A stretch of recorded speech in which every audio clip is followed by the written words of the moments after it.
This time we will discuss about lattice energy, and lattice energy is a term that we refer to describe the strength of a ionic bond. Okay, so if you remember, previously we were talking about bond energies, and the bond energy is used to describe the strength of covalent bonds. Okay, so bond energies is for the covalent bond. Lattice energy has to do with the ionic bond. Okay, so what is lattice energy? Lattice energy is an energy associated. The bond energy was a requirement that you need to break a covalent bond. In this case, the lattice energy refers to the stability that the ions acquire when they form the ionic solid. Now here, the requirement is you have the ions in the gas phase. Remember, you're producing an ionic compound, and you are obtaining the solid. Okay, the solid is a product, and your reactants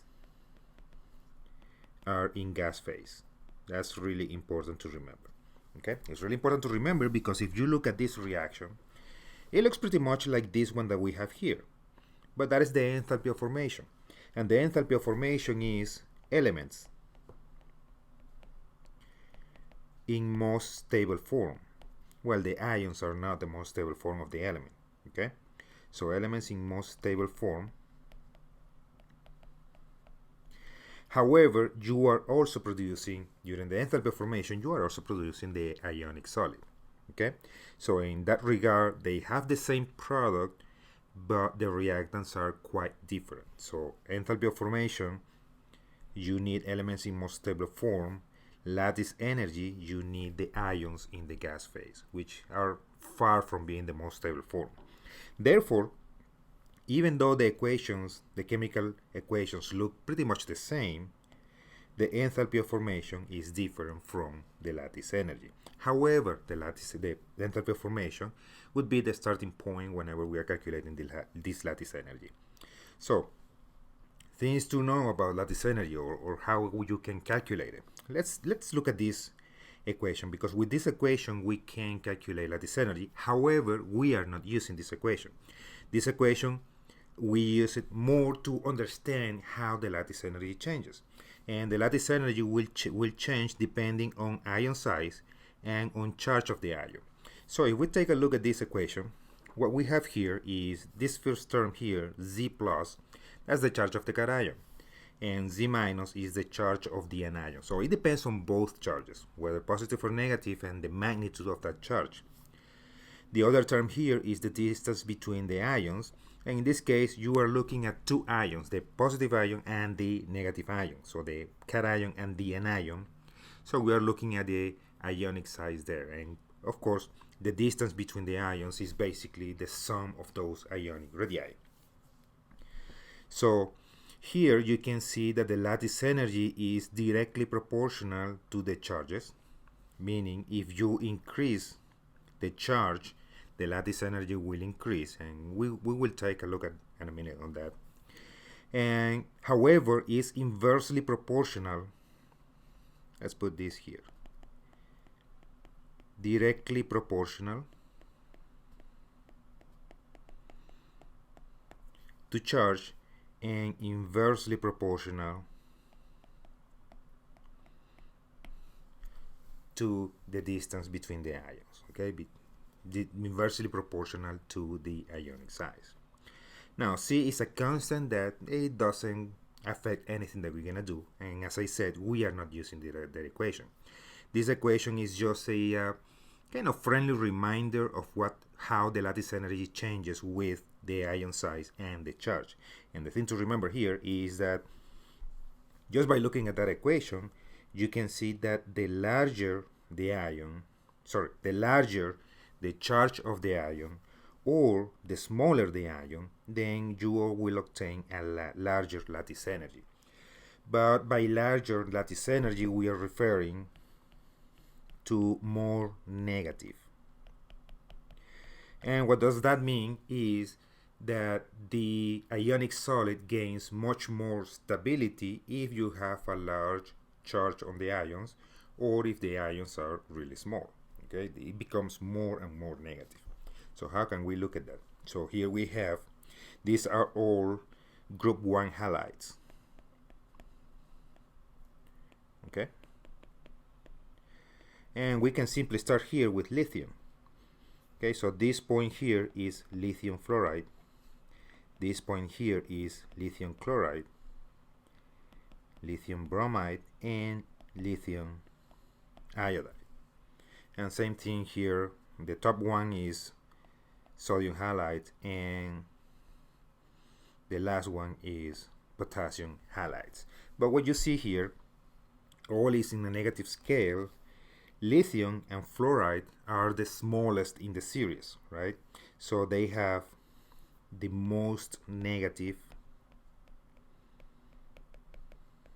lattice energy. Okay, now if you look at here, based on all these ions, potassium and iodine or iodide are the largest one, and here is, this is the least negative lattice energy. And this trend is constant. Whenever you see, if you increase the size of the ions, the lattice energy will decrease, meaning it will get less and less negative. And the larger the charge, it goes in an opposite direction. The larger the charge, the lattice energy will be more and more negative. So in this case, we are just, everything is a charge of +1 or -1. So the charge is not having an impact here. Everything is the same charge. Here in this graph, we are just exploring what the size of the ion, or how the size of the ion affects the lattice energy. Remember, the smaller the ion, then the larger, the more negative the lattice energy will be. Now here, we can explore what happens with the charge of the ion. So, let's say on this side, we put the charge of the cation. In this case, it's sodium, right? So for sodium is +1, and for iodine is -1, and then we have a value of lattice energy, and that's fine. So in the next one, we have calcium, which is +2, and iodine, which is still -1, and you see that there is an increase. It's a more negative value for the lattice energy. So you went from -682 to -1971. Just that's just by increasing this charge right there. Now if you move to the next one, which is magnesium iodide, then magnesium, the charge of magnesium is still +2, and the charge of iodide is still the same, is -1. So when you compare calcium iodide with magnesium iodide, the distribution of charges is the same. However, you don't, because they are the same, then charge here is not controlling the difference that you see between calcium and magnesium. But because magnesium 2+ is smaller than calcium 2+, even though they have the same charge, then that's why you see a larger negative value for magnesium iodide. So you, in this, just by those 3 examples there, you can see the role that the charge and the size of the ion has in lattice energy. Again, larger charge, doesn't matter if it's the positive or negative, whichever. If it's both of them that increase, then same thing. You will have a larger lattice energy. So what if we take it to the extreme? Here we have calcium, which is +2, and we have phosphate, which is -3. Those are the largest distribution of charges that you see here. Well, look at that value of lattice energy, -10,000 kilojoules per mole. So again, size has an impact, charge have an impact, and one thing to remember, charges have a much larger impact. Let's write that down. Charges, larger impact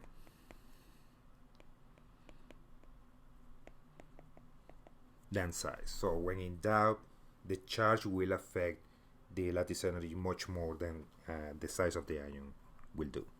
Okay, so this is at the qualitative level. You don't need to remember any numbers here in terms of it's just about let's say if I give you a list of compounds, can you tell which one has a larger lattice energy? And remember, by larger lattice energy we are referring to a larger negative value. Okay, so for example here in this case calcium phosphate is, I will refer to this as the largest lattice energy. Okay, remember. Let's write this down. Lattice energy is always negative. Bond energies are always positive. Lattice energy is always negative. There is always a gain in stability when those ions come together. So do not forget about this. Always negative. So now, how do we calculate this? And this should be, you should be familiar with this, the Born-Haber cycle. Okay, that's basically, sorry, no, not the Born-Haber cycle, but this is an application of Hess's law. Okay, Born-Haber cycle is just Hess's law to calculate lattice energy. So what do we need for this? Well, our starting point is the enthalpy of formation of the compound. Okay, we will also use that to calculate the lattice energy, so that's kind of the ultimate goal, is to calculate lattice energy. But you will see at some point you will be able to calculate anything out of that set of equations.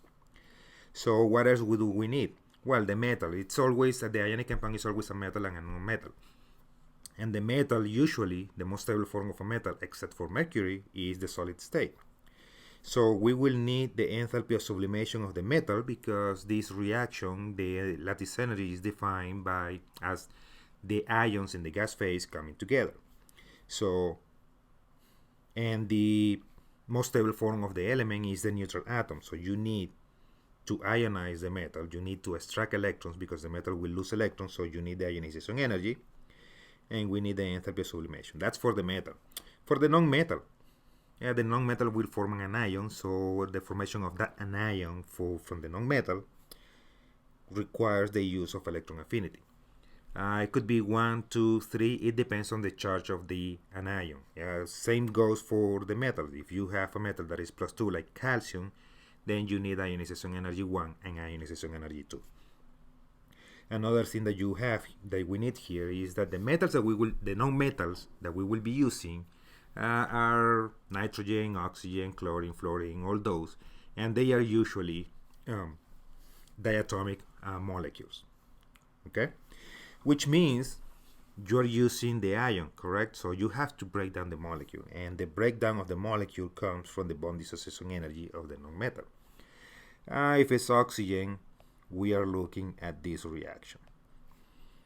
Okay, you are breaking down the oxygen molecule, so you need the bond dissociation energy for that particular bond. Okay, so these are the ones that we need. So let's take a look at how we do this. So we are working with cesium fluoride in this case. This is what you see here. This is your lattice energy reaction. We want to calculate the change in enthalpy for that reaction. You have the ions in gas phase, and our starting point is the enthalpy of formation. And in the enthalpy of formation, once again, remember that the elements in most stable form. So somehow you have the same product like here, but somehow you have to take the solid metal to the ion in the gas phase, and you have to take the non-metal molecule and obtain the sort of monatomic ion in the gas phase.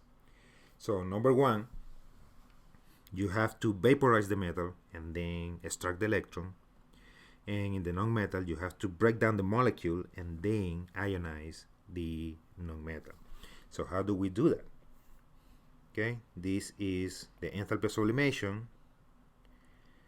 You go from solid state to the gas state, but you still have the neutral atom, and with the ionization energy, because the cesium is +1, then here we remove an electron, here we vaporize, and at that point you already have your ion. Okay, here we break molecule, and then you add an electron, okay, or more electrons depending on what the ion is. So here you have your ion, your anion in the gas phase, so they come together, and that is the lattice energy. Okay, so now this is kind of the flow chart that we use to calculate this, but how about we use the chemical equations?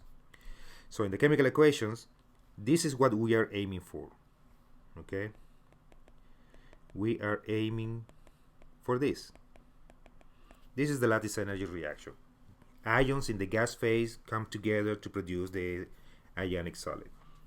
And our starting point is the enthalpy of formation. You have the elements, and I'll write that again. So elements in the most stable form, you already know that. The product is the same, is the ionic solid. This is, for this particular case, this is the value of the enthalpy of formation. Now, number one, it doesn't really matter the other, but let's start with the metal. First, you have to vaporize the metal from the solid state to the gas phase, and that's the enthalpy of sublimation. Yeah, that requires energy, so that's why the enthalpy of sublimation is positive here. And once you have the metal in the gas phase, then you have to ionize it. So here, and just remember, here there goes an electron, but here we can perfectly skip the electron. We already know that that reaction in particular is the ionization energy because you're removing an electron.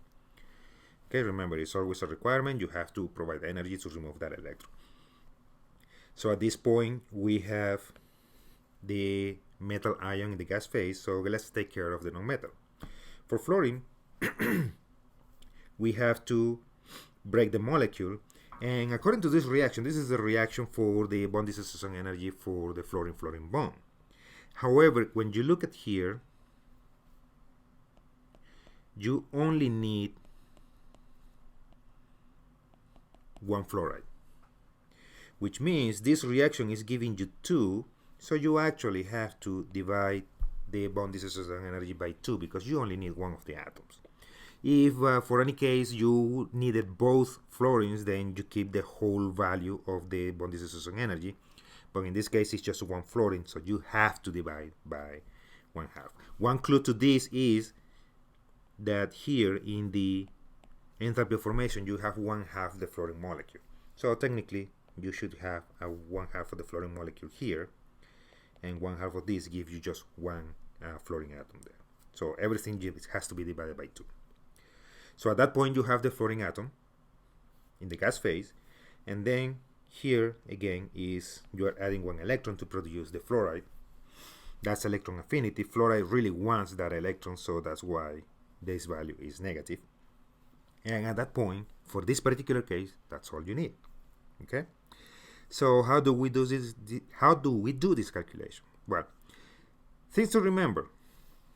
Because we are aiming for this reaction over here, and according to Hess's law, you need the metal ion in the gas phase as a reactant, but here is a product. So you have to invert this equation, okay?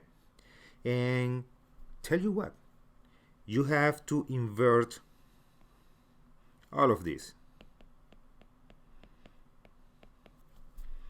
because that's what's gonna give you what you need. Here, the fluorine atom, the fluoride, you also need it as a reactant. In this reaction is also a product, so you have to invert everything.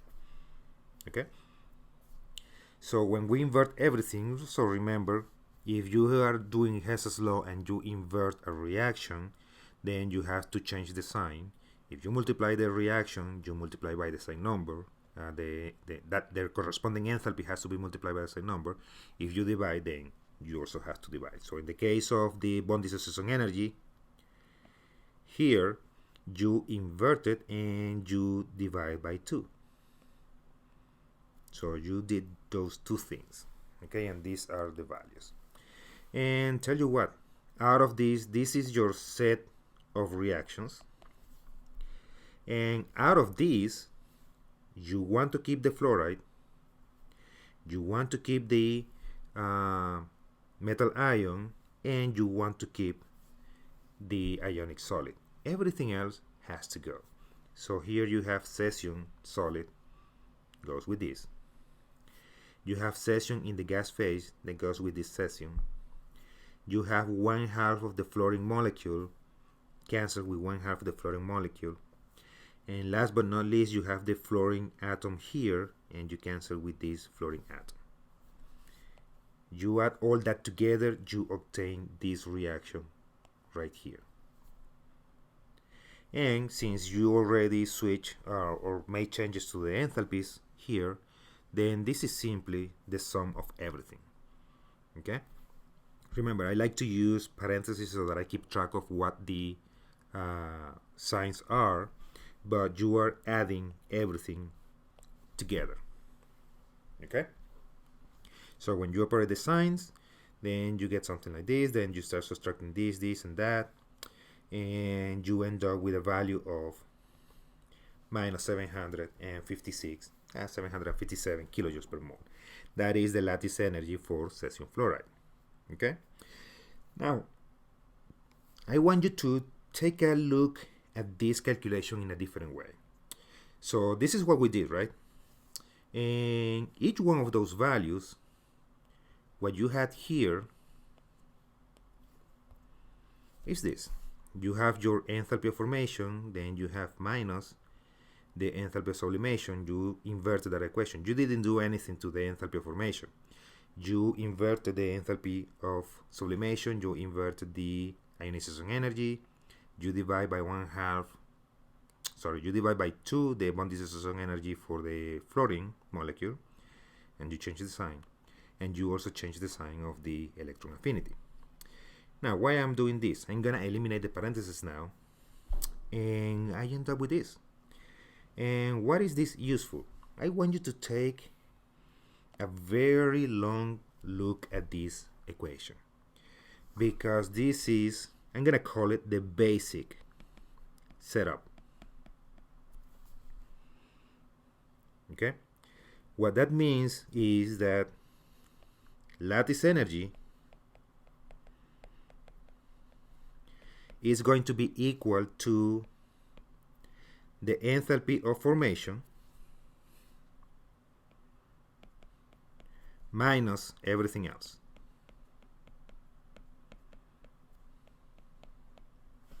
And what that everything else will depend on the stoichiometry and the charge of the ionic solid. But this is minus everything else. You needed enthalpy of sublimation, you subtracted the enthalpy of sublimation. You needed ionization energy, you subtracted the ionization energy.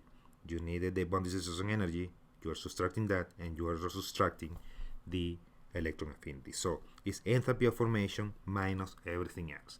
Now, how usually the lattice energy and the enthalpy of formation will have the same stoichiometry. So you don't have to worry about that. But everything else need to adjust for stoichiometry. Now, what in the world that means? So how about we take a look at magnesium chloride? Okay, so it's magnesium chloride, correct? So the lattice energy for the lattice energy reaction for magnesium chloride, magnesium is 2 plus and chloride is minus 1. So technically you need magnesium 2 plus in the gas phase plus 2 chlorides in the gas phase. Okay, you need 2. And that will give you magnesium chloride as a solid. This is your lattice energy reaction. Now, what is the enthalpy formation reaction for this solid? Well, you are producing the same thing, so the right side is going to look exactly the same, magnesium chloride in the solid state, you need the metal and the non-metal in their most stable form. So for magnesium is magnesium in the solid state, and then the most stable form of chlorine is the chlorine molecule in the gas phase. You need two chlorines, you have the whole molecule. You need the whole molecule. Now, what are the reactions that you need for this? And remember, this is enthalpy of formation. So you need the metal to go from the solid state to the gas phase. This is enthalpy of sublimation. You need the metal in the gas phase to lose an electron, and the way we do this is step by step. So this is ionization energy 1, and then that same metal, the +1 cation in the gas phase, will lose another electron to produce the 2+. So we need ionization energy 1 and ionization energy 2 for magnesium. So at this point we have our cation, so we stop with the metal there. Now how about chlorine? We need chlorine to go from the molecular state to the atomic state, and this is, let's just keep it D, bond dissociation energy for the non-metal. You actually need 2 chlorines, so you don't have to do anything to this. You don't have to divide by 2. So you keep the whole value of the bond dissociation energy for this reaction. And then chlorine in the gas phase has to go to chloride in the gas phase, and this is electron affinity 1, and just 1 because it's just one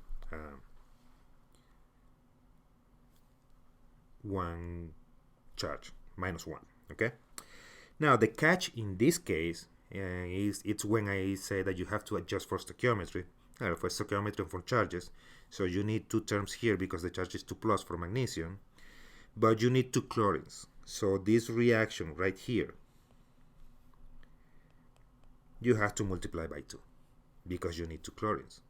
So the actual term that you need here is 2 times the electron affinity 1 for that non-metal. So the way this setup is, remember, lattice energy is going to be equal to the enthalpy of formation minus everything else. What's minus everything else? Enthalpy of sublimation minus enthalpy of sublimation minus ionization energy 1 minus ionization energy 2 minus bond dissociation energy for the non-metal minus 2 times electron affinity 1. Okay, these two over here, the bond dissociation energy and the electron affinity, were adjusted for stoichiometry. Okay, you need 2 chlorines, you need 2 electron affinities because it's 1 for each one of the chlorines. So this is the expression for the lattice energy for magnesium chloride. Okay, so you adjust according to what you need. Okay, how about we do another case? Okay, and how about we work with sodium oxide? And for sodium oxide, the lattice energy would be 2 sodium ions in the gas phase plus oxygen 2 minus in the gas phase. That will give you the sodium oxide as a solid. That is lattice energy for sodium oxide. What is the enthalpy of formation? Enthalpy of formation is 2 sodiums in the solid state plus 1/2 the oxygen molecule in the gas phase. That goes to sodium oxide in the solid state. But you actually trust me, you actually don't need to go through all the reactions because you remember what is the basic setup. Okay, it's enthalpy formation minus everything else. You just have to identify how many of each one you need and what are the charges, and you should be ready to go. So let's do this exercise here. Right? So we have sodium ion. So for sodium ion, let's write it down here. For sodium ion, we need enthalpy of sublimation, and we need ionization energy 1. Just 1 because the charge is +1.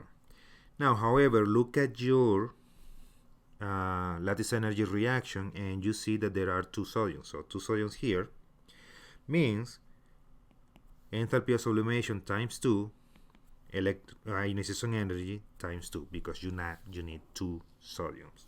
Okay? Now that's one thing. Oxygen, 2 minus. So first, you have to break down the molecule. O2, we don't need that, right? So we have to break down the molecule, so you need the bond dissociation energy. However, the bond dissociation energy, actually I have to write that a reaction. The bond dissociation energy is O2 that goes to 2O. So that reaction is giving you 2 oxygen, so you need half the bond energy because you need only 1 oxygen. Okay? Now the charge is 2 minus, so you need electron affinity 1 and electron affinity 2. Okay, do you need anything else? Actually, you don't need anything else. That's everything. So you have the enthalpy formation, you have enthalpy sublimation, ionization energy, bond energy, and electron affinities. Here for sodium oxide, the lattice, let me erase this again.